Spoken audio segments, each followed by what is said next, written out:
I am Latora Washington. I'm a lymphedema therapist right here in Atlanta at Piedmont Atlanta Hospital. And I will briefly discuss today criteria for understanding compression garment selections.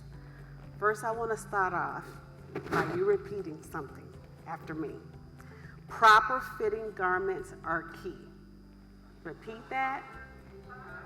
Fitting garments are key. One more time. Proper fitting garments are key. For everyone at home, online, repeat loud as well, and we can hear you over here.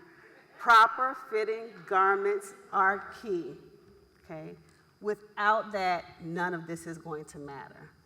Okay, there's also 3 things that are going to help you succeed in the arena of compression. I call this the keys to your success. This is not on the presentation, but the 3 C's are going to be the comfort, compliance, and actually wearing the compression.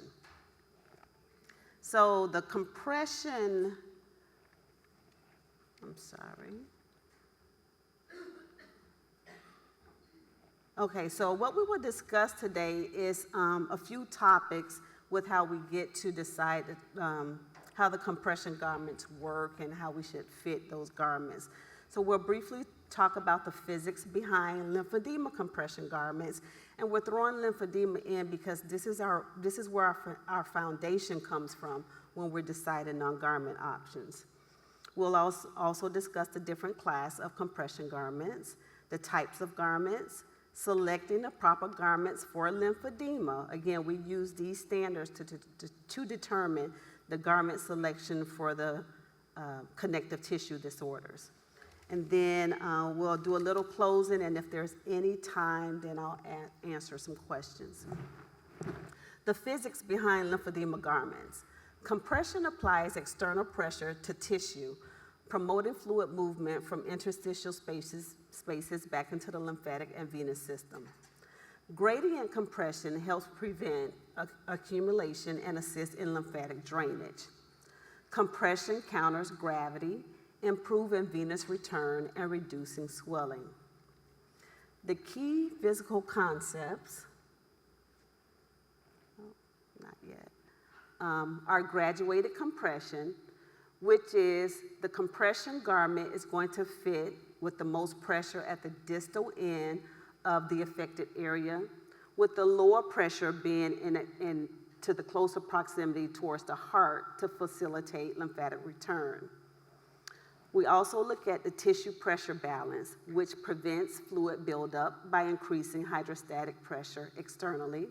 And we look at the fabric elasticity and stiffness, which determines containment and effectiveness in reducing swelling.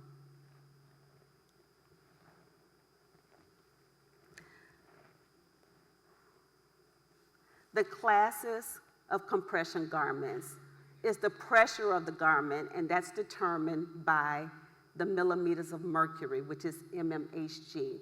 So there's 4 classes of compression garments. The US standard uses the numbers 15 to 20 for the mildest compression, and that's used for prevention and early stage lymphedema.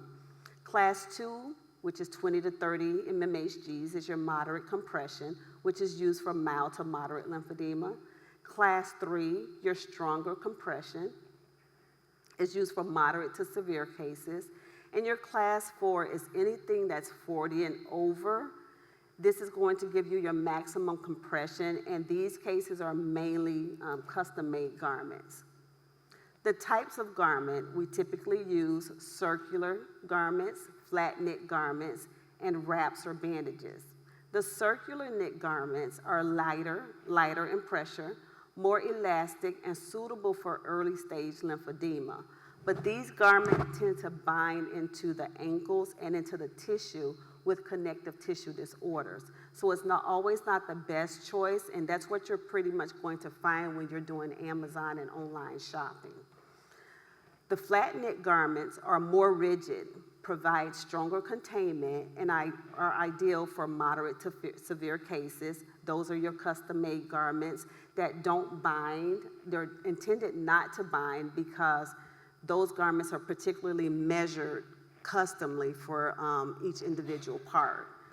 And there's a lot of science that goes into that, which is why you want to make sure you get a certified compression fitter to do those garments for you, and we'll talk about that a little bit later down the road. And then we have your wraps, your Velcro wraps and bandages, which are adjustable compression for fluctuating swelling, which are really, really good when it comes to the connective tissue disorders because you can take them off and adjust them throughout the day.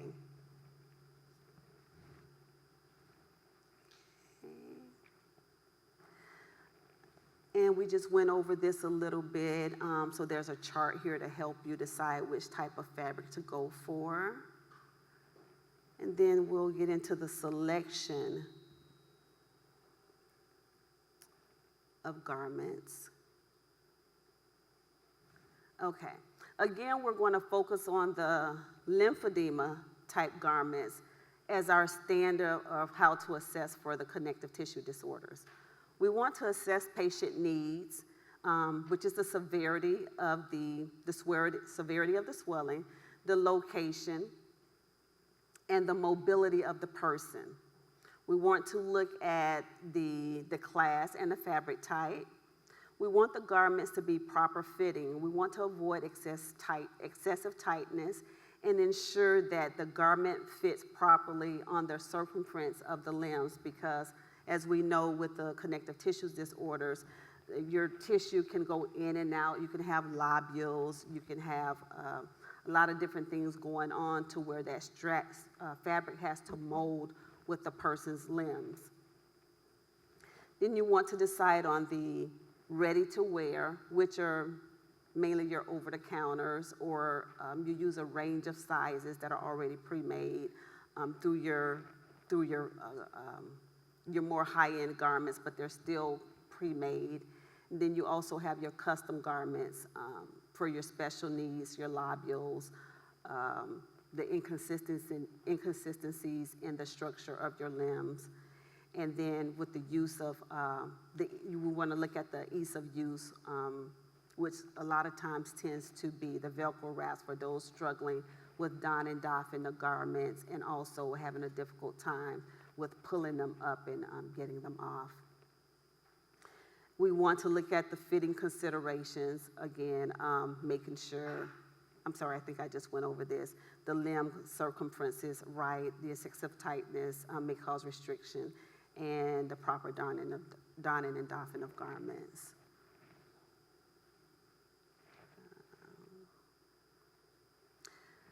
In contrast to the lymphedema garments, when we're dealing with the lipedema and the Derkham's garments, we want to focus on the pain management and the support more than anything with the compression garments.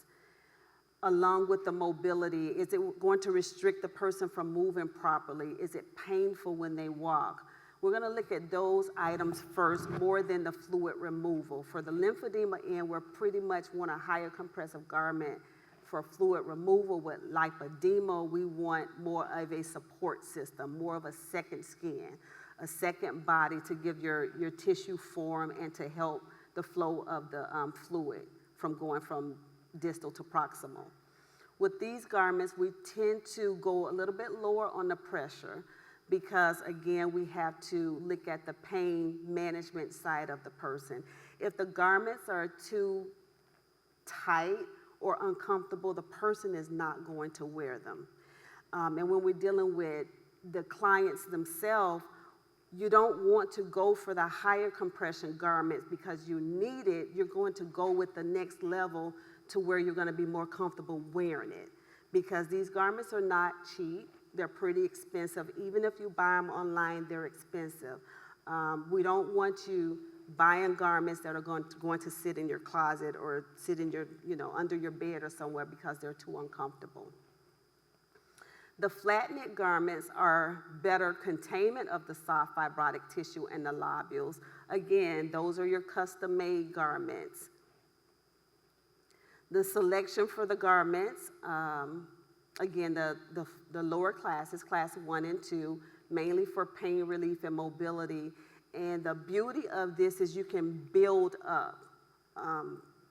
For me, a lot of my connective tissue disorder clients, most of them can't even tolerate the 20 to 30, so I will build up from there. We may go with a Velcro wrap on the legs, and then overlap it with something lighter, or even go with your one-piece garments, which is your leggings, your capris, and your high-waisted garments that are going to give you more of a form on your leg. If you get the ready-made leggings, capris, and high-waisted designs, the pressure on them are typically lower, and then you build up from the bottom. So if a person is unable to tolerate a 30 to 40 garment, let's give them a full leg garment for better containment, and let's overlap it with a Velcro wrap to give more compression there. If you need more compression on the ankles or the foot, then you build up from the foot up here. Typically, once you get to the midsection or the hips for most people, I think anywhere from 15 to 30 is going to be your comfort point. For my clients at the hospital, it seems to be that 15 to 20 more than anything is all they can tolerate. And they can tolerate a little bit more beneath the knee, but once it's above the knee is when you get into your tricky area. So with this, again, the layering and the customization for everything is going to be your best bet, and not just go to the internet and buy one thing. You're going to go longer with the layering effect. Even throughout the day, you may start taking layers off, but you don't have to take the whole garment off. As you get uncomfortable, you take one at a time until you've made your maximum amount of time a day. Let's see. I think we're getting through this pretty good.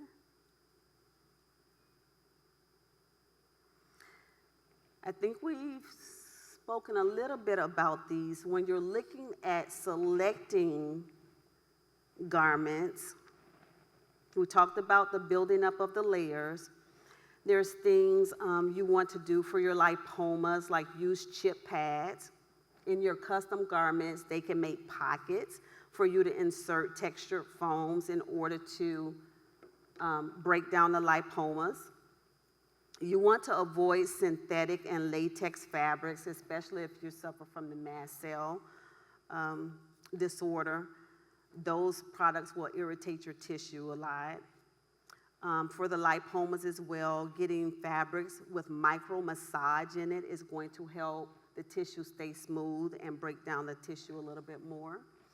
And for the juxto-articular Derkham's disease, the Velcros over the knees helps prevent the restriction behind the knees. And again, all of that can be custom with the different pieces that you want to coordinate together for that.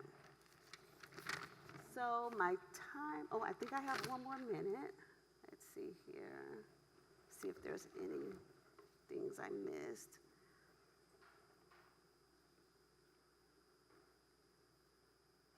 So again, slowly increase the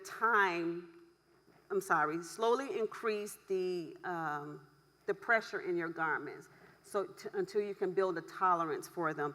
Don't start strong, because when you start strong and you're uncomfortable, you're more likely to toss them. So if you start lower and build up from there, I think you'll build a tolerance for the compression garments. And my goal for my clients is, let's start with 2 hours, and let's see where you go from there. But however you treat your clients, you know them better, so you can kind of go off of their activities and their lifestyles, whether it's sedentary or more mobile. You want to decide based on those aspects. I think my time is up, almost up, so we want to revisit the key points to this discussion, which is proper fitting garments are key. Okay, remember that, and everything else will follow. Thank you all so much.